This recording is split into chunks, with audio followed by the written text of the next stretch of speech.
السلام عليكم ورحمة الله وبركاته. إن الحمد لله نحمده ونستعينه ونستغفره ونعوذ بالله من شرور أنفسنا ومن سيئات أعمالنا. من يهده الله فلا مضل له ومن يضلل فلا هادي له وأشهد أن لا إله إلا الله وحده لا شريك له وأشهد أن محمدا عبده ورسوله صلى الله تعالى عليه وعلى آله وصحبه وسلم تسليما كثيرا. أما بعد فقد قال الإمام البخاري رحمه الله تعالى حدثنا أبو معمر قال حدثنا عبد الوارث قال حدثنا عبد العزيز عن أنس رضي الله عنه أنه قال كان رجل نصرانيا فأسلم وقرأ البقرة وآل عمران فكان يكتب للنبي صلى الله عليه وسلم فعاد نصرانيا فكان يقول ما يدري محمد صلى الله عليه وسلم إلا ما كتبت له فأماته الله فدفنوه فأصبح وقد لفظته الأرض فقالوا هذا فعل محمد صلى الله عليه وسلم وأصحابه لما هرب منهم نبشوا عن صاحبنا فألقوه فحفروا له فأعمقوا فأصبح وقد لفظته الأرض فقالوا هذا فعل محمد صلى الله عليه وسلم وأصحاب هذا فعل محمد وأصحابه نبشوا عن صاحبنا لما هرب منهم فألقوه خارج القبر فحفروا له فأعمقوا له في الأرض ما استطاعوا فأصبح قد لفظته الأرض فعلموا أنه ليس من الناس فألقوه. সম্মানিত ভাতৃমণ্ডলী, আল্লাহ রাব্বুল আলামিনের প্রশংসা এবং প্রিয় রাসূল সাল্লাল্লাহু আলাইহি সাল্লামের উপর সালাত ও সালামের পর আজ জুমাবার 6 জমাদাল উলা 1446 হিজরি মোতাবেক 8ই নভেম্বর 2024 আমাদের ধারাবাহিক আলোচনা সহিহুল বুখারীর মানাকিব পর্ব, রাসূলুল্লাহ সাহাবায়ে কেরামদের ফজিলত মর্যাদা সম্পর্কীয় হাদিস। তার একটি বিষয় বা অধ্যায় যেটি নিয়ে আলোচনা চলছে 2-3টি পর্ব থেকে, তা হচ্ছে রাসূলুল্লাহ সাল্লাল্লাহু আলাইহি ওয়াসাল্লামের মুজিজাত, যে মুজিজা নবুয়ত রিসালাতের দলিল যে তিনি আল্লাহর প্রেরিত নবী এবং রাসূল। আমরা হাদিস নম্বর 3617 থেকে আজকে শুরু করব।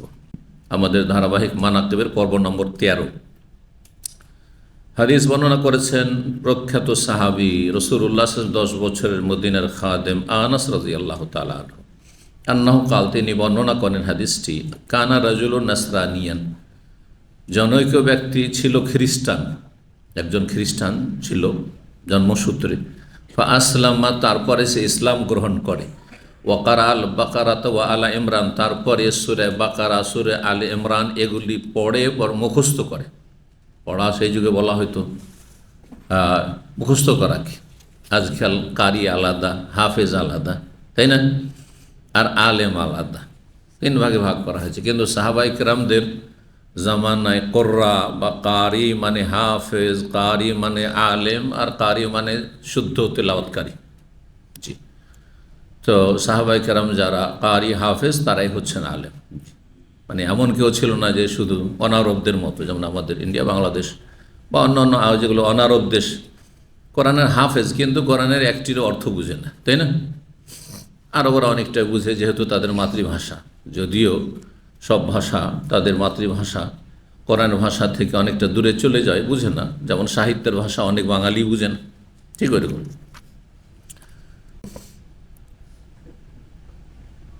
এই রাসূলুল্লাহ সাল্লাল্লাহু আলাইহি ওয়াসাল্লামের কাছে এসে এই ব্যক্তি ইসলাম গ্রহণ করেছিল এবং সূরা বাকারা সূরা আলে ইমরান পড়ে মুখস্থ করেছিল। তার মানে কোরআন সে সংরক্ষণ করেছিল।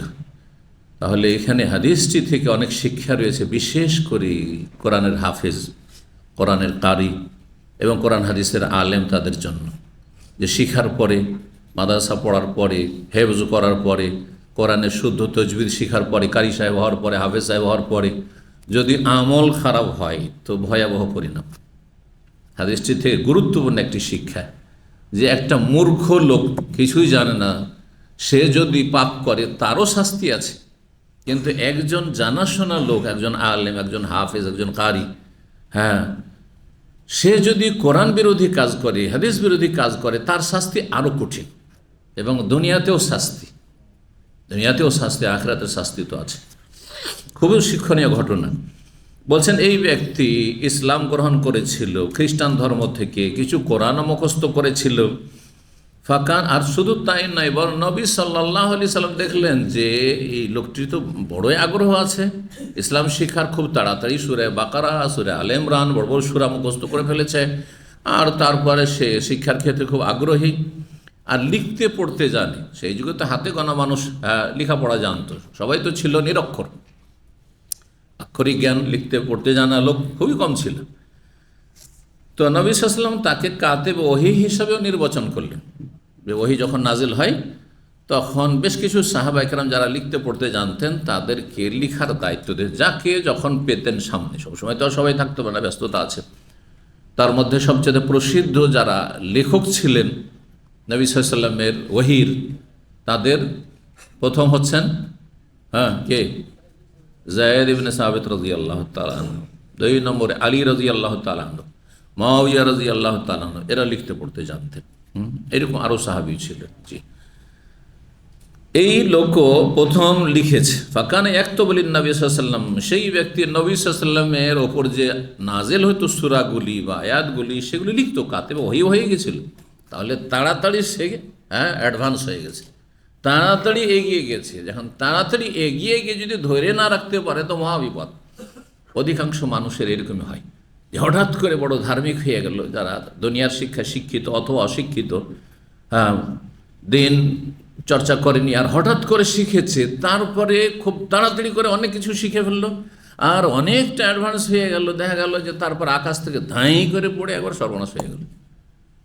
সর্বনাশ হওয়া আজকালকার বর্তমান প্রেক্ষাপটে বলছি, জঙ্গি হয়ে গেল, চরমপন্থী। যাদের কাছ থেকে শিখেছে, আলেম ওলামাদের কাছ, দায়ীদের কাছ দিয়ে বলছে যে এরাই জিহাদ করে না, কিছু করে না, ও জিহাদি হয়ে জঙ্গি হয়ে গেল। আরে জিহাদের শর্ত আছে, তোমার নেতৃত্ব কোথায়? বিনা নেতৃত্ব আর বিনা প্রতিরক্ষায়, প্রতিটা ছোট্ট একটা ক্ষুদ্র দেশ হলে প্রতিরক্ষা মন্ত্রণালয় লাগে। আর বিশাল একটা বাতিল শক্তির বিরুদ্ধে তুমি জিহাদ করবে, আর তোমার প্রতিরক্ষা লাগবে না, ডিফেন্স লাগবে না, এমনিতে পাখির মতো যাবে আর বেশ শিকার করে নেবে, হয়ে গেল, শেষ। তো জঙ্গি হয়ে গেল, দিয়ে আষাঢ় খেয়ে পড়ল। আর না হইলে এত আত্ম অহংকারী হয়ে গেল যে আমি যথেষ্ট শিখে ফেলেছি, আর এদের কাছ থেকে শেখার প্রয়োজন নেই। আর যখন রাত দিন কাছাকাছি আলেমদের দায়ীদের থাকে, তখন তারাও মানুষ, সুতরাং তাদের ছোট ভুলটাকে বড় করে দেখে, তেলকে তাল করে। ওদের জীবনে এইসব ঘাটতি আছে, তাহলে এদের কাছ থেকে আবার শিখারই কি আছে, এদের কাছ থেকে পাওয়ারই কি আছে? তার এলেমের কোনো মর্যাদা দিল না, তার তাকওয়ার কোনো মর্যাদা দিল না, তার যে সার্বিক দিক থেকে তার আমল আছে সেগুলির কোনো মূল্যায়ন করলো না। শুধু উদাহরণস্বরূপ ধরেন, এসে এত ধার্মিক হইল যে সোমবার বৃহস্পতিবার রোজা রাখা শুরু করলো, আর এইদিকে লম্বা তাহাজ্জুদ পড়া শুরু করলো। দেখছি যে ও তো শেখ, যার কাছ থেকে শিখি ও তো সোমবার বৃহস্পতিবার রোজা রাখে না। তখন নিজেকে বড়ই শয়তান আর এক রাস্তা দিয়ে ঢুকে তাকে পথভ্রষ্ট। আমি এত সিনিয়র হয়েছি যে এখন আর সেইটাই দাঁড়িয়েদের চাইতে অনেক পরেজগার হয়ে গেছি, অলিউল্লাহ হয়ে গেছি। যার ফলে এই অহংকারের কারণে সর্বনাশ হয়ে গেল, সর্বনাশ হয়ে গেল। অথবা শিখাই বাদ দিল, আর শিখার দরকার নেই, অথচ আরবি শুদ্ধ উচ্চারণ করতে পারে না, আয়াত হাদিস তেমন কিছু মুখস্থ নেই, খেয়াল খুশি বুঝে। এই 2-3 দিনের ভিতরে বাংলাদেশ থেকে একটা মেসেজ এসছে যে আজকাল কিছু জেনারেল শিক্ষিত লোকেরা বড় অ্যাডভান্স হয়ে আসছে খুব তাড়াতাড়ি করে, আর তারপরে আলেমদেরকে কিছুই মনে করে না, সালাফি আলেমদের কিছু মনে করে না, মনে করে যে এদের চাইতে আমরা অনেক এগিয়ে গেছি, এলেমে এগিয়ে গেছি, আমলে এগিয়ে গেছি, পরেশগারিতে এগিয়ে গেছি। এটা একটা শয়তানের চোরা রাস্তা, কিন্তু খবরদার, সাবধান। একজন মানুষ 20 বছর 30 বছর লেখাপড়া করেছে, তারপরে কোরআন হাদিস চর্চা করেছে, সেও মানুষ। আর আপনি 3 হরফ শিখায় এখনও শুদ্ধ তেলাওয়াত নেই, একটা হাদিস শুদ্ধ করে মুখস্থ করে পড়ার ক্ষমতা নেই, তাজবিদ আপনার মাখরাজের ঠিক নেই, আপনার অর্থ তো বুঝেন না, আরবি ভাষার অলঙ্কার সম্পর্কে কোনো জ্ঞান নেই, নাহু সারফ গ্রামার কিছুই জ্ঞান নেই, আর মনে করেছে যে কিছুটা শিখে বাংলা ইংলিশ আর জোড়া তালি দিয়ে সোশ্যাল মিডিয়া থেকে ওখান থেকে নিয়ে আমি ব্যাস হয়ে গেছি। আর বড় বড় স্ট্যাটাস দেওয়া শুরু করলেন, বড়ই গুমরাহি, কিন্তু এগুলো বাড়াবাড়ি করবেন না। তো শয়তানের বিভিন্ন অস্ত্র আছে, যাকে যেই অস্ত্র দিয়ে মারতে পারে সেই অস্ত্র ব্যবহার করে। কাউকে জঙ্গিবাদের চরমপন্থার অস্ত্র দিয়ে খারিজি বানায়, আর কাউকে অহংকার অহংকার ঢুকে অহংকার অস্ত্র দিয়ে, আর কাউকে অন্যকে তুচ্ছতাচ্ছিল্য করা দিয়ে, আর বিভিন্নভাবে কার মধ্যে গাফিলতি। হঠাৎ করে নারী ফিতনায় পড়ে গেল, হঠাৎ করে দেখলো যে মাদ্রাসা মসজিদ করতে গিয়ে পয়সার ফিতনায় পড়ে গেল। এইদিকে শিখেছিল তো অনেক কিছু, আমলও করেছে অনেক কিছু, কিন্তু মাদ্রাসা করতে গিয়ে আমানতে খেয়ানত করে দুনিয়া আখেরাত বরবাদ করে দিল। বেঈমান হয়ে আল্লাহর সামনে হাজির হল। বহু মানুষ আছে জি, মানুষের দিনী ভাইদের সাথে ব্যবসা বাণিজ্য করতে গিয়ে এই বড় বড় দাড়ি, আর কি পরহেজগারি ছিল, কি এলেম শিখেছিল, আর তারপরে খেয়ানত করে বেমে আত্মসাৎ করে সুসম্পর্ক তো দুনিয়া নষ্ট করল, আর আখেরাতে আসামের কাঠগড়ে হাজিরে মানুষের পয়সা নষ্ট করেছে। নিজের লস হতে দেয়নি, পরের লস, পার্টনারশিপ ব্যবসা করতে গিয়ে। এটা রোগ আজকালকার দিনী ভাইদের, কিন্তু নারী ফিতনা বড় একটা রোগ, সতর্ক সাবধান। সুতরাং এসব শয়তানের যে চোরা রাস্তা, যেটা দিয়ে মানুষকে শিকার করে জাহান্নামে নিয়ে যায়, এসব রাস্তা থেকে সতর্ক সাবধান থাকবে। যে আমি খারাপ তো হয়ে যাচ্ছি না, আমাকে শয়তান তো সুযোগ পাচ্ছে না জাহান্নামে নেওয়ার, আমি তো হেদায়েত হয়েছে, এখন কি হেদায়েতের পথে তাকওয়ার পথে আছি কি না। ইস্তেকামা অবশ্য জরুরি, মানে আপনি অবিচল থাকবেন জান্নাতের পথে, জাহান্নামের পথে যেন শয়তান না নিতে পারে। আল্লাহ তৌফিক দান করুন। এই লোকের দেখেন দশা, দেখেন সে কাতিব ওহী ছিল, আর তারপরে ফাআদা নাসরানিয়ান, শয়তান এমনভাবে তাকে বিভ্রান্ত করলো যে সে আবার খ্রিস্টান হয়ে গেল, মুরতাদ হয়ে গেল, পূর্ব ধর্মে ফিরে চলে গেল। ফাকানে ইয়াকুলু, তারপরে শুধু তাতেই ক্ষান্ত না, নবী সাল্লাল্লাহু আলাইহি ওয়াসাল্লাম মানহানি করা শুরু করলো। যারা গোমরাহ হয় তারা এরকমই করে, যখন বিভ্রান্ত হয়ে যায় তখন অন্যকে তুচ্ছতাচ্ছিল্য করে, নিজের ওস্তাদকে বলে তুচ্ছতাচ্ছিল্য করে। আরে ওদের কাছ থেকে শিখার কিছু আছে নেই, ওরা এলেম আছে আমল নেই, বিভিন্ন রকম বিরূপ মন্তব্য। ওদের বিদ্যা কতটা আছে দেখে নিয়েছি, কথা বুঝতে পেরেছেন? আউযুবিল্লাহ। এগুলি হচ্ছে এই রাস্তা, যে এই রাস্তা দিয়ে এই লোকটি জাহান্নামী হয়েছে এবং দুনিয়া আখিরাত ধ্বংস। সে মন্তব্য করতে শুরু করলো, ফাকানা ইয়াকুল মা ইয়াদরি মুহাম্মদ সাল্লাল্লাহু আলাইহি ওয়াসাল্লাম ইল্লা মা কাতাবতু লাহু, মুহাম্মদ সাল্লাল্লাহু আলাইহি ওয়াসাল্লাম কিছুই জানেন না। সাল্লাল্লাহু আলাইহি ওয়াসাল্লামটা আমি বললাম, ও বলেনি, ও শয়তান বলেনি, বুঝতে পারছেন না? মা ইয়াদরি মুহাম্মদ সাল্লাল্লাহু আলাইহি ওয়াসাল্লাম কিছুই জানেন না, ইল্লা মা কাতাবতু, অতটাই তার বিদ্যার দৌড় যতটা আমি তাকে লিখে দিয়েছি। আমি যতটা তাকে লিখে দিয়েছি ওই না, ওইটুকু তার পুঁজি, আর পুঁজি নেই, বুঝতে পারছেন? আস্তাগফিরুল্লাহ। আল্লাহর মার পড়লো, ফাআমাতাহুল্লাহ, আল্লাহ তাকে মেরে দিলেন, ধ্বংস করলেন, মরে গেল হঠাৎ করে। যে কোনো সময় মরণ আসতে পারে, ভাববেন না যে আমি সুস্থ আছি কিছু হবে না। আরে অসুস্থ মানুষ আরও 50 বছর বেঁচে থাকছে, আর সুস্থ মানুষ হঠাৎ করে মরে গেল, অকল্পনীয়। তো আল্লাহ তাকে মেরে দিলেন। ফাদাফানুহু, তখন খ্রিস্টানরা তাকে দাফন করলো তাদের পদ্ধতিতে, কিন্তু সন্ধ্যাবেলা বা রাত্রে দাফন করেছে। আসবাহা, সকালবেলা, ওয়াকাদ লাফাজাতুল আরজু, মাটিতে জমিনে তাকে ছুঁড়ে ফেলে দিয়েছে উপরে। লাফাজে আল ফোজে মানে উগলে ফেলে দেওয়া, উগলে দিয়েছে, আর পেটের ভেতরে রাখেনি, ফেলে দিয়েছে, ওপরে পড়ে আছে লাশ। ফাকালু, তখন খ্রিস্টানরা বলা বলি শুরু করলো উল্টো, ধারণা তাদের কি, যে এটা কার কাজ? মুহাম্মদ সাল্লাল্লাহু আলাইহি ওয়াসাল্লামের কাজ, আর তার সাথীর সঙ্গে মুসলিমদের কাজ। কারণ এই লোক যেহেতু তাদের ধর্ম থেকে ফিরে চলে এসে যেন শত্রুতাবশত কবর থেকে উঠিয়ে ফেলে দিয়েছে, এরকম করে তার মৃতদেহ। বলছে হাযা ফেলো মুহাম্মদ সাল্লাল্লাহু আলাইহি ওয়াসাল্লাম, এই হচ্ছে মুহাম্মাদের কাজ কারবার, ও আসহাবি, তার সাথী সঙ্গীদের কাজ কারবার, এই কাজ করেছে তারা। যেহেতু লাম্মা হারাবা মিনহুম, যেহেতু তাদের কাছ থেকে সে পালিয়ে এসে আমাদের কাছে আশ্রয় নিয়েছে আর তার ইসলাম ধর্ম ত্যাগ করেছে, সেই জন্য অপবাদ দেওয়া শুরু করে উল্টো। নাবাসু আন সাহেবে না, আমাদের সঙ্গীর কবরকে তারা খনন করেছে। ফালকাওয়া, তারপরে তার মৃতদেহ এইভাবে ওপরে ফেলে রেখেছে। ফাহাফারুল, পরের দিন তারা কি করলো, বেশি করে গর্ত করলো, একবারে গভীর গর্ত করলো। আমাকু, গভীর করলো গর্তকে, আর তারপরে দাফন করলো। যে এত গভীর করে দাফন করব যে উঠাইতে সহজে পারবে না। ফাসবাহা, তারপরের দিন সকালে হয়েছে, ওয়াকাদ লাফাজাতুল্লাহ, দেখছে যে আবার জমিনে কি করেছে, তাকে ছুঁড়ে ফেলেছে, নিক্ষেপ করেছে উপরে। ফাকালু, দ্বিতীয় দিন এই বিরূপ মন্তব্য তারা শুরু করলো। উদাহরণ, হাযা ফি'লু মুহাম্মাদিন ওয়া আসহাবি সাল্লাল্লাহু আলাইহি ওয়াসাল্লাম, এই হচ্ছে মোহাম্মদ এবং তার সাথী সঙ্গীদের কাজ কারবার, এগুলি কাজ করেছে। নওশান সাহেব না, আমাদের যে সঙ্গী, তার কবরকে তারা খুঁড়ে ফেলেছে। ফালাম্মা হারাবা, মানে যেহেতু তাদের কাছ থেকে সে পালিয়ে এসছে। ফালকাহু খারিজাল কবরে, তারপর কবর বাইরে তার মৃতদেহকে এইভাবে নিক্ষেপ করেছে, তাদের কাজ এটা। ফাহাফারুল, তারপরে তৃতীয় দিন তার জন্য আবার কবর খনন করলো। ফাআমাকু লাহু ফিল আরদি মাসতা, যতটা পারল, যতটা তাদের ক্ষমতা, গভীর করলো কবরকে, আরও বেশি গভীর করে তার কবর খনন করলো। ফাআসবাহা, কিন্তু সেই দিনও পরের দিন সকাল হয়েছে, কাদ লাফাজাতুল আরদ, জমিনে তাকে ছুঁড়ে ফেলেছে, ওপরে নিক্ষেপ করে দিয়েছে, ওপরে পড়ে আছে মৃতদেহ। ফালেমো, 3 দিন পর পর যখন এমনটা হইল আর এত গভীর করে তাকে পুতলাম, তারপরে এইভাবে ওপরে মৃতদেহ পড়ে আছে। ফালেমো, তখন তাদের বিশ্বাস হইল, আন্নাহু লাইসা মিনান নাস, এটা কোনো মানুষের পক্ষ থেকে হয়নি, মানুষের রবের পক্ষ থেকে, আল্লাহর পক্ষ থেকে আযাব, দুনিয়ার আযাব। ফাআলকাউহু, তখন তারা আর পুতলো না, দাফন করলো না, ছুঁড়ে ফেলে দিল, মৃত জীবজন্তুর মতো ফেলে রেখে দিল। জি, পাখিতে, শকুনে তার এই মৃতদেহ মরা লাশকে খেয়েছে। তো এই হচ্ছে পরিণাম কার? যে ব্যক্তি ইসলামে আসার পরে মুরতাদ হয়ে যাবে, তার শাস্তি এইরকমই। যে কোরআন মুখস্থ করবে তারপরে বেআমল হয়ে যাবে, যে মাদ্রাসা পড়বে তারপরে পাপী হয়ে যাবে, বেঈমান আত্মসাৎ হয়ে যাবে, নারী ফিতনায় পড়ে যাবে, পাপে ডুবে যাবে, তারা সতর্ক সাবধান।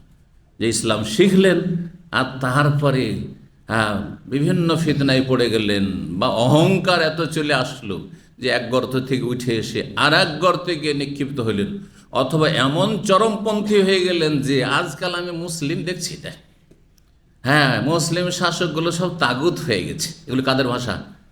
এগুলি হচ্ছে খারেজিদের ভাষা। খারেজি 2 রকম, অস্ত্র ধারণ করা খারেজি, যে অস্ত্র ধরে হয়তো তারা নাশকতামূলক কাজ করছে, আর খারেজি হচ্ছে কথার দ্বারা, বিভিন্ন রকমের লিখনি তাদের, এবং এই সোশ্যাল মিডিয়াকে ব্যবহার করে তারা জঙ্গিবাদ ছড়াচ্ছে এবং মানুষের মাঝে ফিতনা ফাসাদ সৃষ্টি করছে। চরমপন্থা। তারা মুসলিমদেরকে প্রথম ফতোয়াবাজি বাড়াবাড়ি তাদের মুসলিমদের সম্পর্কে। মুসলিম শাসকরা হচ্ছে অসৎ, আর ওলামারা হচ্ছে সব এরা ভীতু, আর এরা হচ্ছে কাপুরুষ, এরা হচ্ছে বিলাসী, এরা জেহাদ করতে চায় না, কোরবানি দিতে চায় না, এরা মানুষকে কেন জেহাদের কথা বলছেন না? আর নফসের জেহাদ করে ফজরের হেফাজত করতে পারো না, গুনাহ থেকে বাঁচাইতে পারো না, রুজিটা হালাল করতে পারো না, স্ত্রীর হক ঠিক করে আদায় করো না, ছেলে মেয়ের ভালো ইমানি ইসলামী তরবিয়ত কর না, তাদের খোঁজ খবর নাও না। আরে ঘরের খবর নিয়ে দেখো, খুবই অবস্থা খারাপ। এদের ঘরের খবর নিয়ে দেখুন, খুবই অবস্থা খারাপ। যে ছেলে মেয়েদের ইমানি ইসলামী তরবিয়ত না করে পরের চিন্তা করতে হবে, দেশের চিন্তা করতে হবে, জাতির চিন্তা করতে হবে না, সারা বিশ্বের চিন্তা করতে হবে। আগে আপনাকে ঘরের কথা চিন্তা, কু আনফুসাকুম, নিজেকে জাহান্নাম থেকে বাঁচাও, ওয়া আহলিকুম, তারপরে নিজের পরিবার, তারপরে ওয়া আনজির আশিরাতাকাল আকরাবিন, নিকট আত্মীয়, গ্রামবাসী, এলাকাবাসী, ভাষাভাষী, দেশবাসী, তারপরে সারা বিশ্বের মুসলিম জাতি, তারপরে তখন অন্য অন্য চিন্তা করবেন যে এখন শক্তি হয়েছে, ক্ষমতা হয়েছে, সুতরাং এখন এইসব পদক্ষেপ নিতে হবে। আশা করি বিষয়টি বোঝা গেছে। আল্লাহ তৌফিক দান করুন, অহংকার মুক্ত রাখুন। 3618 নম্বর হাদিস, এটি নবী সাল্লাল্লাহু আলাইহি সাল্লামের মওজিজা, মওজিজার অধ্যায় না, নবী সাল্লাল্লাহু আলাইহি সাল্লামের মওজিজা। নবীর সাথে যে শত্রুতা করেছে, ইসলামের সাথে যে শত্রুতা করেছে, বিরূপ মন্তব্য করেছে, নবীর মানহানি করেছে, তাদেরকে আল্লাহ এইভাবে শাস্তি দিয়েছে যে মাটিতেও কবুল করছে না, তার মৃতদেহকে, মরা লাশকেও কবুল করছে না, মাটিতে ওগুলো ফেলে দিচ্ছে। 3618 নম্বর হাদিস, বর্ণনা করছেন আবু হুরায়রা রাদিয়াল্লাহু তাআলা। এখানে রাসূলুল্লাহ সাল্লাল্লাহু আলাইহি ওয়াসাল্লাম ভবিষ্যৎবাণী করেছেন, খুবই গুরুত্বপূর্ণ। আন্নাহু কাল, তিনি বলেন, আবু হুরায়রা, কালা রাসূলুল্লাহ সাল্লাল্লাহু আলাইহি রাসূলুল্লাহ সাল্লাল্লাহু আলাইহি ওয়াসাল্লাম বলেন, ইযা হালাকাত কিসরা ফালা কিসরা বাদাহু ওয়া ইযা হালাকা কায়সার ফালা কায়সারা বাদাহু। যখন পারস্যের রাজা ধ্বংস হয়ে যাবে, মানে পারস্যের রাজত্ব, যে সেই যুগের পরাশক্তি, বড় শক্তি ছিল, সেই যুগে পৃথিবীতে 2টো শক্তি ছিল, এর আগে বলেছি। পৃথিবীতে সব সময় সবগুলি শক্তি একই রকম থাকে না, বরং আজকাল পৃথিবীকে 3 ভাগে ভাগ করা হচ্ছে, তাই না? প্রথম বিশ্ব, তারপর দ্বিতীয় বিশ্ব, তারপর তৃতীয় বিশ্ব। জানা আছে না নেই? এসব পলিটিক্যাল ভাষা। উন্নয়নশীল দেশ আর উন্নত দেশ, অথবা 2 ভাগে বিভক্ত। হ্যাঁ, উন্নয়নশীল দেশ আর উন্নত দেশ। কে পার্থক্য দুটোর মাঝে বলতে পারে? হাত তুলবে। উন্নয়নশীল হচ্ছে যে উন্নতির দিকে যাচ্ছে, হ্যাঁ, আর উন্নত হলো যারা উন্নয়ন করে ফেলেছে। এটা তো শাব্দিক অর্থ হলো উন্নয়নশীল। তাহলে এমন দেশ আছে যেগুলো কোনো উন্নতির কিছু দেখতে পাচ্ছি না। হ্যাঁ, 30 বছর আগে যে অবস্থা ছিল ওই দেশগুলির এখনও সেগুলোকে কি বলা হয়? না, অনুন্নত দেশ বলে কোনো ভাষা নেই তাদের কাছে। এইটাই বোঝার জন্য আমি পরীক্ষা করছিলাম যে কতটা দুনিয়া বুঝেন। উন্নয়নশীল এটা হচ্ছে তাদের কি, এটা হচ্ছে ফাল, শুভ লক্ষণ। যত একবারে নিচু মানের দেশগুলি রয়েছে সবগুলিকে তারা উন্নয়নশীল বলছে। মানে এগুলো উন্নত নয়, তবে ওই পথে আছে। সবে আপন আপন জায়গায় চেষ্টা করছে, যদিও লুটপাট করেও চেষ্টা করছে, আর দুর্নীতি করেও চেষ্টা করছে, নিজের পেট ভরে চেষ্টা করছে, জাতিকে চুষে চেষ্টা করছে, ঠিক কিনা? কিন্তু নাম হচ্ছে তাদের কি? উন্নয়নশীল দেশ। আরবিতে আদওয়ালুন নামিয়া, গ্রোথ করার চেষ্টা করছে, কিন্তু করুক আর নাই করুক, এটি কি শুভ লক্ষণ নেওয়া, আসলে কিছু না। যত গরিব দেশগুলি সেগুলির নাম তাদের কাছে উন্নয়নশীল দেশ, তার মধ্যে উন্নতি করুক আর নাই করুক। এবার বোঝা গেছে না? আর সেগুলি, আর যদি তৃতীয় বিশ্ব আর দ্বিতীয় বিশ্ব, তাহলে প্রথম বিশ্ব অল্প কিছু দেশ, আর তারপরে দ্বিতীয় বিশ্ব যেগুলো মোটামুটি উন্নত, আর হ্যাঁ কিন্তু প্রথম ক্যাটাগরিতে নয়, আর তৃতীয় বিশ্ব মানে সবগুলি গরিব পার্টি। হ্যাঁ, যেগুলি দেশকে অধঃপতনের দিকে নিয়ে যাচ্ছে লুটপাট করে, আর দেশের কোনো উন্নতি নেই, ওই সব দেশ হচ্ছে তাদের কাছে তৃতীয় বিশ্ব। জি, আদওয়ালুল ফকিরা, আরবিতে গরিব ফকির দেশ। জি, সহজ ভাষায়। জি, আল্লাহ বোঝার তৌফিক দান করুন, আল্লাহ হেফাজত করুন। তো সেই যুগে দুটো ছিল বড় পরাশক্তি। এজা হালাকা কিসরা, নবী ভবিষ্যৎবাণী করলেন, অথচ তখন মুসলিমরা কত দুর্বল। নবী সাল্লাল্লাহু আলাইহি ওয়াসাল্লাম সদ্য মক্কা বিজয় করেছেন 8ম হিজরিতে, আর 2 বছর তারপরে পেয়েছে, তাই না? তাহলে সেই সময়গুলিতে ভবিষ্যৎবাণী করেছেন মক্কা বিজয়ের আগেই বা মক্কা বিজয়ের পরে পরে। এজা হালাকা কিসরা, পারস্যের সাম্রাজ্য যখন ধ্বংস হয়ে যাবে, আর কিয়ামত পর্যন্ত পারস্য শক্তি উঠে দাঁড়াতে পারবে না, আর এর মধ্যে কোনো শক্তি থাকবে না। পারস্য শক্তি বলতে অগ্নিপূজকদের শক্তি। কি বলা হয়েছে? মজুসি। অগ্নিপূজকদের শক্তি যখন চূর্ণ বিচূর্ণ হবে, তাদের দাপট আরব দেশ পর্যন্ত ছিল, এই আপনার এই এলাকা পর্যন্ত এই ছিল, কাতিফ আর আল হাসা তাদের দখলে সব ছিল। এইসব জায়গায় অগ্নিপূজকরা বসবাস করতো। নবী করিম সাল্লাল্লাহু আলাইহি সাল্লাম আল হাসা এলাকার হাজার একটি জায়গা আছে, তো প্রাচীন নাম, এই হাজার এলাকার মজুসদের কাছ থেকে জিজিয়া আদায় করেছেন নবী সাল্লাল্লাহু আলাইহি ওয়াসাল্লাম ওই যুগে। এই এলাকাকে প্রাচীন যুগে হাদিসের ভাষায় হচ্ছে বাহরাইন বলা হইতো, সিরাতের ভাষায়। তো চিন্তা করুন কত শক্তিশালী ছিল তারা। যখন ধ্বংস হয়ে যাবে, আর কোনোদিন এই শক্তি উঠে দাঁড়াতে পারবে না। ভবিষ্যৎবাণী নবী সাল্লাল্লাহু আলাইহি ওয়াসাল্লাম মুআজিজা। ওয়াইদা হালাকা কাইসার, আর যখন রোম সাম্রাজ্য ধ্বংস হয়ে যাবে, হ্যাঁ নিশ্চিহ্ন হয়ে যাবে, ফালা কাইসারা বাদাহু, তারপরে আর কোনো রোম সাম্রাজ্য শক্তিশালী হয়ে দাঁড়াতে পারবে না, যে ইসলামের বিরুদ্ধে শক্তিশালী হয়ে দাঁড়াতে পারবে না। আর এই দুটোর অধপতন হয়েছে, দুটোই মুসলিম জাতির হস্তগত হয়েছে। মুসলিম জাতিরা এই দেশগুলি দখল করেছেন কোন যুগে? ওমর আমিরুল মোমিন ওমর বিন খাত্তাব রাদিয়াল্লাহু তাআলা আনহুর খেলাফত আমলে। তারপরে এদের ধন সম্পদ, অঢেল ধন সম্পদ, এই শক্তিগুলির পৃথিবীর ধন সম্পদ তাদের কাছে কুক্ষিগত ছিল।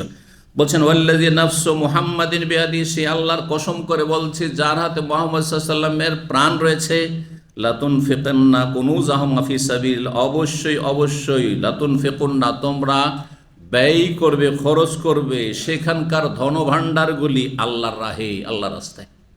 তোমাদের হস্তগত হবে তাদের স্বর্ণ, তাদের চাঁদি, তাদের ধন সম্পদগুলি, টাকা পয়সা, আর সবগুলি আল্লাহর রাস্তায় বাইতুল মালে আসবে। আর আল্লাহর দ্বীনকে শক্তিশালী করার জন্য, আল্লাহর কালিমাকে উঁচা করার জন্য তখন তোমরা খরচ করবে। এই যুগ সেই সময় হয়ে গেছে। তাহলে অনেকগুলি ভবিষ্যৎবাণী নবী সাল্লাল্লাহু আলাইহি ওয়াসাল্লামের বাস্তবায়ন হয়ে গেছে, আবার অনেকগুলি এসেছে আর আসছে, যেগুলি এখন হচ্ছে অথবা আগামীতে হবে। আল্লাহ রাব্বুল আলামিন যেন মুসলিম জাতির ভালো করুন, এবং মুসলিম জাতির সমস্যার সমাধান হচ্ছে আল্লাহর দিনের দিকে ফিরে আসা। আল্লাহ তৌফিক দান করুন। 3619 নম্বর হাদিস বর্ণনা করেছে ওই আগের হাদিসটি। তার আগেরটির বর্ণনাকারী ছিল আবু হুরায়রা, আর এর বর্ণনাকারী হচ্ছে জাবির বিন সামরা। রাফাহু, হাদিসটি মরফু, মানে নবী সাল্লাল্লাহু আলাইহি ওয়াসাল্লাম হতে বর্ণনা করেছেন। তিনি বলেন, মানে রাসূল বলেন, ইযা হালাকা কিসরা ফালা কিসরা বাদা, ইযা হালাকা কাইসার ফালা কাইসার বাদা। কাইসার বলা হয় রোম সম্রাটকে।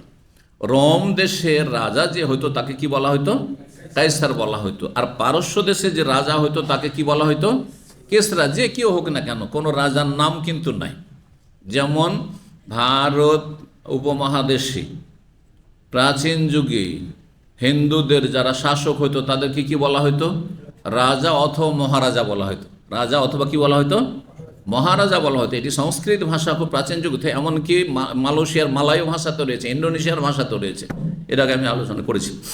হ্যাঁ, মহারাজা বাংলায় বলি, আর আপনার মালায় ভাষাতে মহারাজা বলে, এইরকম হিন্দি ভাষায় মহারাজা বলে, একটু পার্থক্য। কিন্তু সবগুলির উৎস হচ্ছে সংস্কৃত ভাষা। সংস্কৃত ভাষা প্রাচীন ভাষা, সে ভাষা থেকে ভারত উপমহাদেশ এমনকি মালয়েশিয়া, ইন্দোনেশিয়া পর্যন্ত যতগুলি ভাষা রয়েছে সবগুলি ভাষা বেরিয়ে এসছে মূল ভাষা প্রাচীন যুগের সংস্কৃত ভাষা থেকে। আর আরবি ভাষা অন্য আরেকটি ভাষা, ভাষারও এক ইতিহাস আছে। আমরা একটি সাবজেক্ট জামিয়া সালেহ বানারসে পড়েছিলাম, তারিখুল আদাবিল আরবি, আরবি সাহিত্যের ইতিহাস, হিস্ট্রি। তো এটা খুব গুরুত্বপূর্ণ একটা সাবজেক্ট, ভাষা, পৃথিবীর ভাষাগুলি সম্পর্কে ওয়াকিফাল হওয়ার জন্য। তো পৃথিবীতে প্রাচীন যুগে কয়েকটি ভাষা ছিল, মাত্র 3টি ভাষা ছিল, আর 3টি ভাষা থেকে সারা দুনিয়া এতগুলি ভাষা সবগুলি জন্মেছে। হ্যাঁ, ভাষাতে ভাষাকে জন্ম দিয়েছে। যেমন মানুষ প্রথম আদম আর হাওয়ার, সেখান থেকে অসংখ্য মানুষ, কালো, সাদা আর শ্যামবর্ণ, সব দুনিয়াতে ছড়িয়ে গেছে। বাসামিন হমারি জালানকে জিরা উনিসা। ঠিক ভাষাটাও ঠিক ওই রকম।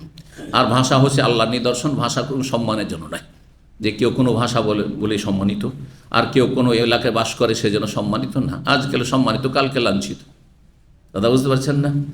আজকে যাদেরকে দুনিয়ার ক্ষেত্রে সম্মানিত মনে করছেন, বিগত যুগে তারা ছিল লাঞ্ছিত। ইউরোপিয়ানরা মুসলিমদের কাছে আপনার স্পেন, আন্দোলুসে লেখাপড়া করার জন্য আসতো। আজকে আমাদের মুসলিমরা ফকির হয়ে দ্বারস্থ হয়ে তাদের কাছে লেখাপড়া করার জন্য যাচ্ছে, তাদের সার্টিফিকেটটা বেশি মূল্যবান মনে করছে। আল্লাহ রাব্বুল আলামিনের কাছে কোনো বিচিত্র নয় যে এই অবস্থাকে আল্লাহ পরিবর্তন করে দেবেন, বোঝা গেছে। কিন্তু আমাদেরকে নিজেকে পরিবর্তন হইতে হবে। ইন্নাল্লাহ লা ইউগাইয়িরু মা বিকওমিন হাত্তা ইউগাইয়িরু মা বিআনফুসিহিম। অতক্ষণ আল্লাহ পরিবর্তন নিয়ে আসবেন কোনো জাতির জীবনে যতক্ষণ পর্যন্ত তারা নিজেদেরকে সংশোধন করে পরিবর্তন না করে নেবে। নিজেকে পরিবর্তন করতে হবে। উন্নতি করার জন্য যেসব পদক্ষেপগুলি রয়েছে, দিনী এবং দুনিয়াবি, হ্যাঁ, পার্থিব জীবনের ক্ষেত্রে এবং পারলৌকিক জীবনের ক্ষেত্রে, দিন দুনিয়ার ক্ষেত্রে, সেগুলি আমাদেরকে বৈধ পথে অবলম্বন করতে হবে। রব্বুল আলামিন তৌফিক দান করেন। তারপরে বললেন লাতুন ফেকুন্না কনুজহুমা ফি লাতুন ফেকুন্না লাতুন ফাকুন্না কনুজহুমা ফি সাবিলিল্লাহ। কনুজহুমা হবে না, এখানে ভুল লিখেছে। লাতুন ফেকুন্না কনুজহুমা ফি সাবিলিল্লাহ। আল্লাহর রাস্তায় তোমরা সেখানকার ধনভাণ্ডারগুলি খরচ করবে। কথা একটি বলতে গিয়ে বলা হয়নি, সেটা হচ্ছে রোম। এখনকার যুগের রোম ইউরোপের ছোট্ট একটি দেশ, কিন্তু তখনকার রোম মানে বর্তমান ইউরোপটা পুরোই। আমেরিকার কানাডার নামগন্ধ ছিল না, কারণ আবিষ্কার হয়নি। আটলান্টিকের পরেও যে আল্লাহর জমিন আছে এটা তখনকার মানুষরা জানতো না, হ্যাঁ, তাই না? তাহলে যতটা জানতো মানব জাতি সেটা হচ্ছে রোম জানতো। রোম মানে বর্তমান ইউরোপ। ইউরোপের মধ্যে যতগুলি দেশ রয়েছে সবগুলি এই রোম সম্রাটের আন্ডারে ছিল। আর যাদের রাজত্ব পৌঁছেছিল আপনার শাম দেশ পর্যন্ত, এমনকি তাবুক এলাকা পর্যন্ত। জি,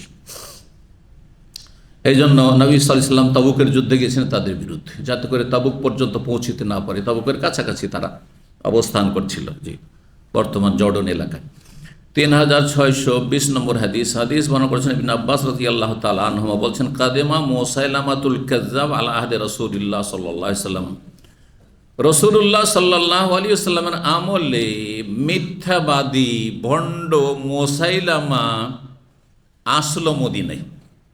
মুসাইলামা নামক এক কুখ্যাত ভণ্ড মিথ্যাবাদী নবুয়তের দাবি করেছিল যে আমি নবী, আমি হচ্ছি নবী, নাউজুবিল্লাহ। এবং তার পরিণাম খুব খারাপ হয়েছিল, যার ফলে যদিও আল্লাহর বড় পরীক্ষা ছিল সাহাবাই কেরামদের জন্য, এবং এই জেহাদে অনেক কোরবানি দিতে হয়েছে, অনেক সাহাবাই কেরাম আলেম হাফেজ কারি তারা শহীদ হয়েছেন। যে ইয়ামামার যুদ্ধে, এই ইয়ামামা ছিল আল খারজি এলাকায় যে যুদ্ধ হয়েছিল।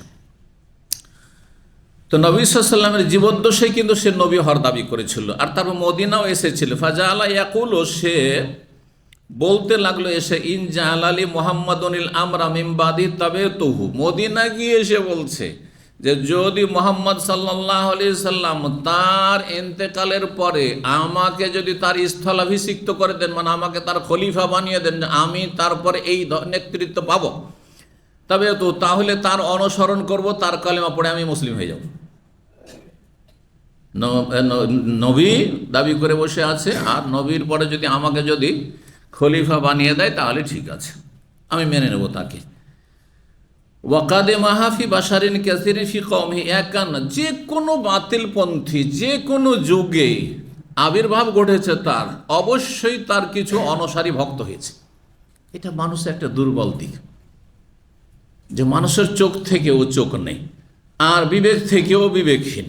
জি, যার ফলে যতই বাতিলপন্থী হোক না কেন, কোনো একটা কোনো কিছু যদি সমাজে ব্যাস বলে দেয়, কিছু না কিছু সে ভক্ত পেয়ে যাবে, কিছু না কিছু ভক্ত পেয়ে যাবে। এই জন্য ধোঁকা খাবেন না যে তাদের মাহফিলে এত লোক আর তাদের দলে এত লোক, সবাই বলছে এইরকম, আর আপনার শুধু দু চারজন অল্প কিছু লোকের এইরকম বলছেন, তো কোনটা নেব? সংখ্যা গরিষ্ঠতা হকের দলিলও না, লক্ষণও না, বরং সংখ্যা, হ্যাঁ, গরিষ্ঠতা কিসের দলিল? বাতিল হওয়ারই সম্ভাবনাই বেশি।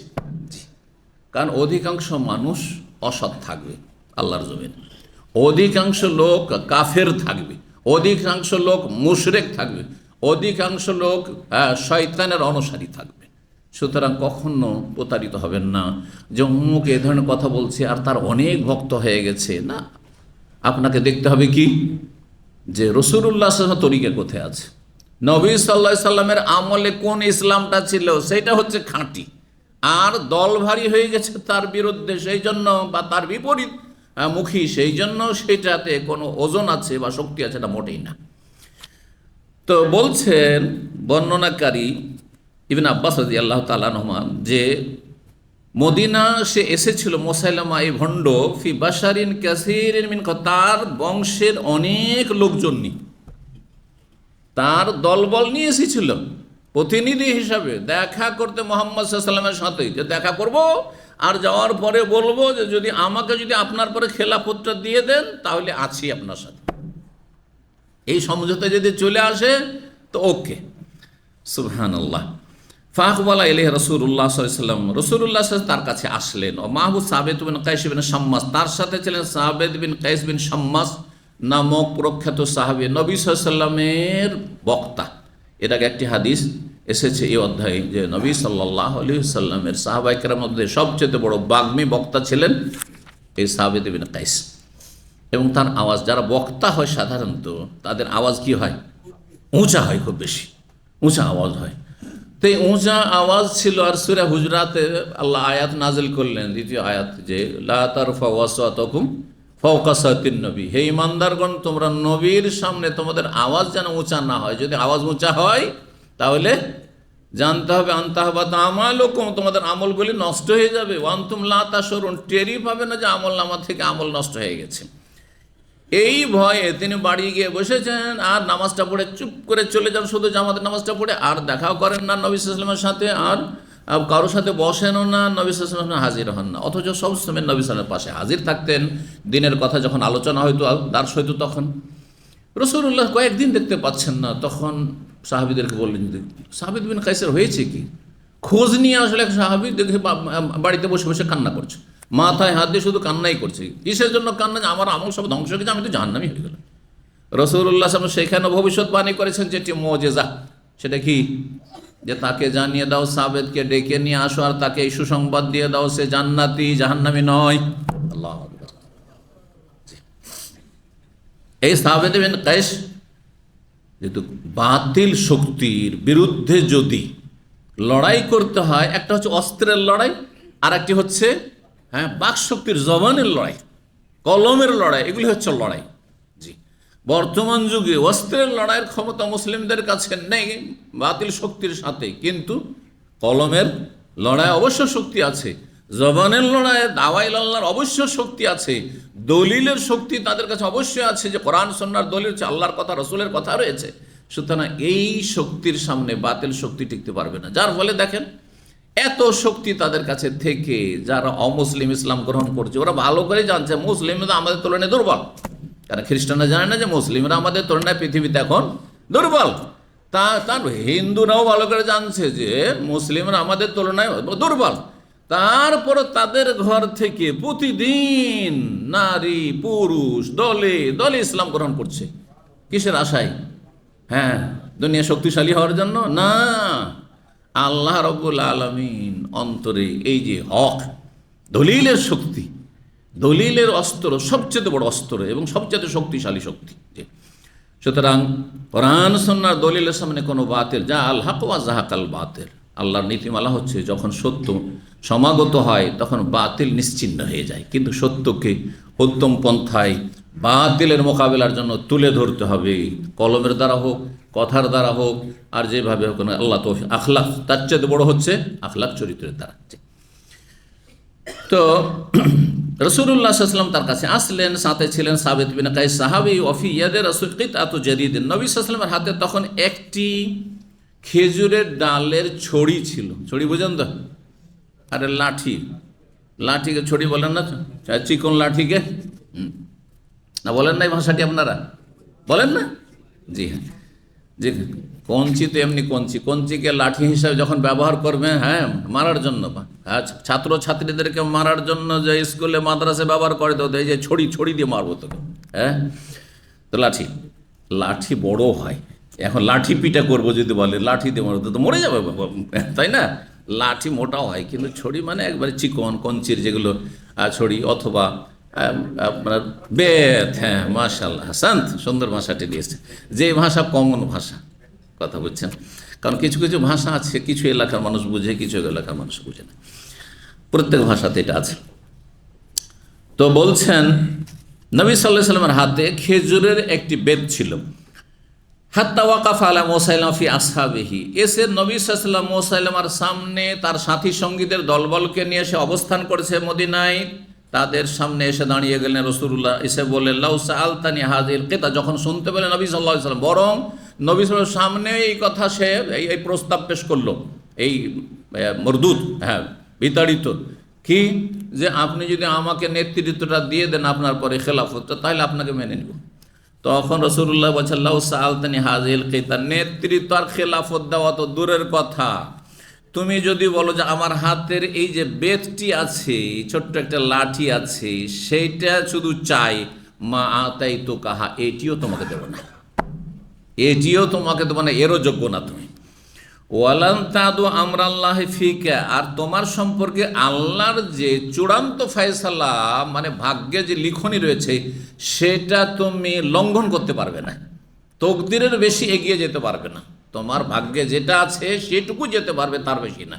অর্থাৎ তুমি নবী দাবি করেছো, অনেক মানুষের জন্য এটি ফিতনার কারণ হবে, অনেকে বিভ্রান্ত হবে, জাহান্নামের পথে যাবে, আর তুমি কিছুটা এগিয়ে যাবে, কিন্তু তোমার শেষ পরিণাম ভালো না।